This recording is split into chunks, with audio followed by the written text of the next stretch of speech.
আসসালামু আলাইকুম রহমতুল্লাহ। আজকে জুমা মুবারক, সবাইকে জুমার দিনের আমাদের জুমার ফজিলতটা নেওয়ার জন্য আবেদন।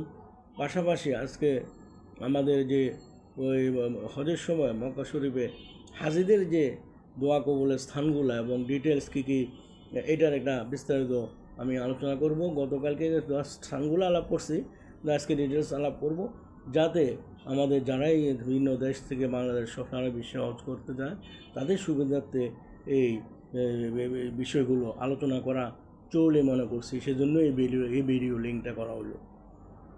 সর্বপ্রথম হলো মক্কা শরীফে দোয়া কবুলের স্থানসমূহ এবং বিস্তারিত আলোচনা। এটা হলো হাতিম। নাম্বার 1, হাতিম কাবা শরীফের উত্তর দিকের অর্ধবৃত্তাকার অংশ, যা এক সময় কাবার অংশ ছিল। নাম্বার 2 হলো রোকনে ইয়ামিনি ও রোকনে হাজরা আসওয়াদ। কাবা শরীফের নির্দিষ্ট কোণ দুই কোণে দুটো অবস্থিত, একটা রুকনি ইয়ামিনি, আরেক কোণে অবস্থিত হলো হজরা আসওয়াদ, যেটা জান্নাতি পাথর, যেখানে চুমু দিলে আপনার গুনাহ সব মাফ হয়ে যাবে এবং কিয়ামতের সময় ওই হজরা আসওয়াদ সাক্ষী দিবে যে এই লোক আমাকে চুমু দিয়েছে, হে আল্লাহ ওর গুনাহসমূহ মাফ করে দিয়ে জান্নাতের প্রবেশ করো, তার জন্য আপনার জন্য সাক্ষী দিবে। নাম্বার 3, সাফা ও মারওয়ার পাহাড়, যেখান থেকে সাই করা হয় এটা সাফা মারওয়ার পাহাড়। নাম্বার 4 হলো মিজামের রহমত, যেটা কাবার ছাদের পানি করার কোনার অংশটাকু। নাম্বার 5, মুনতাসিম, হাজার আসওয়াদ ও কাবাঘরের দরজার মধ্যবর্তী স্থানকে মুনতাসিম বলে। নাম্বার 6, বাবুল কাবাঘরের দরজা, এটা হলো বাবুল কাবা নামে পরিচিত। নাম্বার 6, ওইখানেও দোয়া কবুল, বাবুল কাবা। নাম্বার 7, মুস্তাজার, কাবা বহির্গমন দরজা, কাবা থেকে যেখানে বের যাবেন যে দরজাটা, সেটা মুস্তাজার, সেখানে দোয়া করলে দোয়া কবুলের। 8 নম্বর হলো রোকনে ইয়ামিনি, হাজারা আসওয়াদের মধ্যবর্তী স্থান। 9 নম্বর হলো মাতাফ, কাবা শরীফ চতুর্দিকে পাহারাদারের জন্য খোলা স্থান। কাবা শরীফ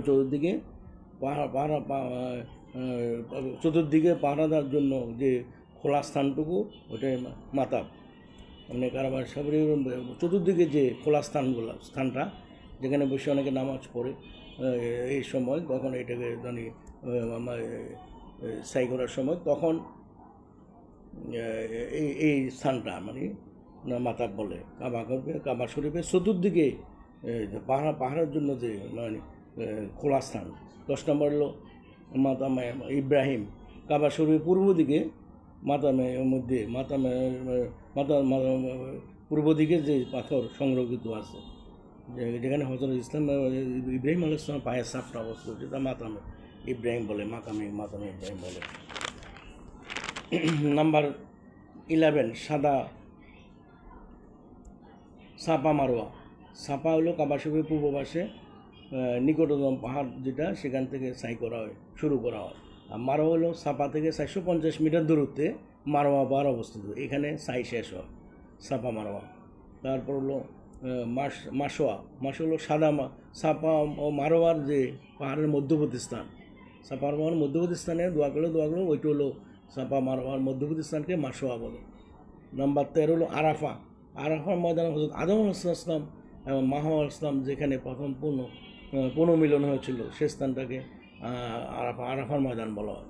যেখানে হাজিরা আরাফার ময়দানে যে জায়া খুতবা শুনে এবং সারাদিন অবস্থান করে, এবং আরাফার ময়দানে যে অবস্থান করবে, এটা অলমোস্ট কমপ্লিট হয়ে যায় ওই সময় আরাফার ময়দানে। তারপর হলো ওখানেও যদি দোয়া কবুল করে, আল্লাহ দোয়া কবুল করবেন হজের সময়।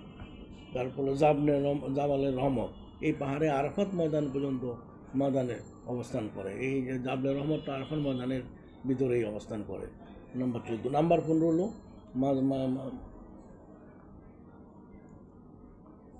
মসজিদের নামিরা, যেখানে খুতবা প্রদান করা হয়।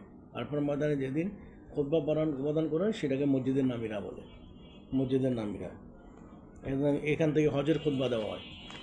নাম্বার 16 হলো মুজদালিফা, এখানে কাবার বাবা আদম আলাইহিস সালাম এবং মাহ আলাইহিস সালাম প্রথম 1 রাত্রি যাপন করেন মুজদালিফা, যেখানে হাজিরা জায়গা, ওই মুজদালিফা রাত্রি যাপন করেন এই জন্য। নাম্বার 17 মিনা, আল্লাহর আদেশে হযরত ইব্রাহিম আলাইহিস সালামের পুত্র হযরত ইসমাইল আলাইহিস সালামকে যে স্থানে কোরবানির জন্য নিয়ে যাওয়া হয়েছিল, সেটা হলো মিনা, যেখানে হাজিরা মিনা কোরবানি দেওয়া এখন বর্তমানে। তারপর 17 নম্বর। 18 নম্বর হলো মসজিদে খায়েব। মসজিদে খায়েব হলো মিনা প্রান্তরে অবস্থিত।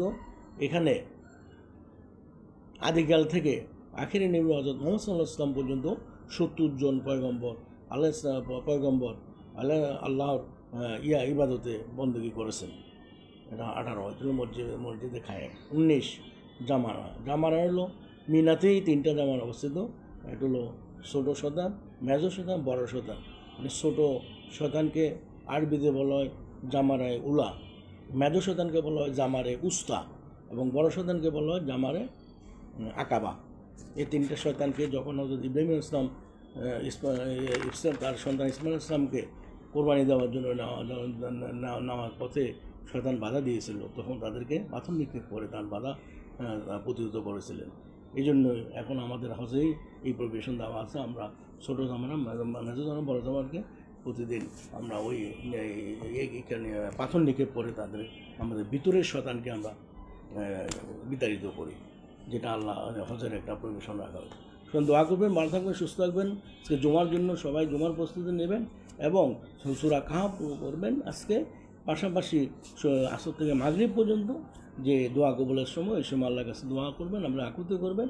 সবাই ভালো থাকবেন, সুস্থ থাকবেন এবং আমাদের রসুলেরও আমাকে সালাম দিয়া জুমা মুবারকের দিনে শেষ করছি। আসসালাতু আসসালামু আলাইকুম ইয়া রাসূলুল্লাহ, সাল্লাতু আসসালামু আলাইকা ইয়া হাবিবাল্লাহ।